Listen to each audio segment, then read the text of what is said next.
চলচ্চিত্র জগতে তারকাদের অনেক ধরনের ইচ্ছের কথা শোনা যায়, তবে কম সংখ্যক তারকায় মৃত্যুর আগেই সে যাত্রা নিয়ে নিজের ইচ্ছের কথা বলে গেছেন। আর সেই উজ্জ্বল নক্ষত্রগুলো হলো শ্রীদেবী, দিব্যা ভারতী ও স্মিতা পাটেল, যারা রাজকীয় সাজে কনের বেশে বিদায় হয়েছে তাদের অন্তিম যাত্রায়। শ্রীদেবীর গ্ল্যামারাস যাত্রা থেমে যায় 2018 সালের 24 ফেব্রুয়ারিতে। দুবাইতে পারিবারিক অনুষ্ঠানে যোগ দিতে গিয়ে হোটেলের বাথটাবে ডুবে না ফেরার দেশে পাড়ি জমান তিনি।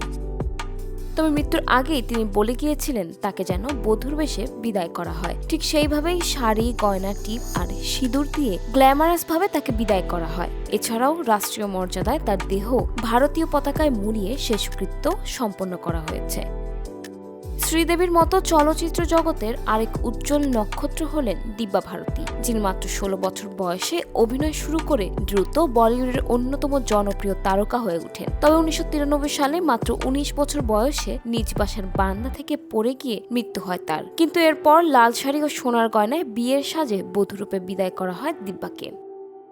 এদিকে স্মিতা পাটেল পর্দার সেই নায়িকা, যিনি অভিনয় দিয়ে তার সব চরিত্রকে জীবন্ত করে তুলত। 1986 সালে প্রসবজনিত জটিলতার কারণে মর্মান্তিকভাবে মারা যান এই অভিনেত্রী। তার এই অনন্তকালের যাত্রায় রানীর বেশে লাল শাড়ি ও গয়না এবং অনন্য সাজে তাকে বিদায় দেয়া হয়।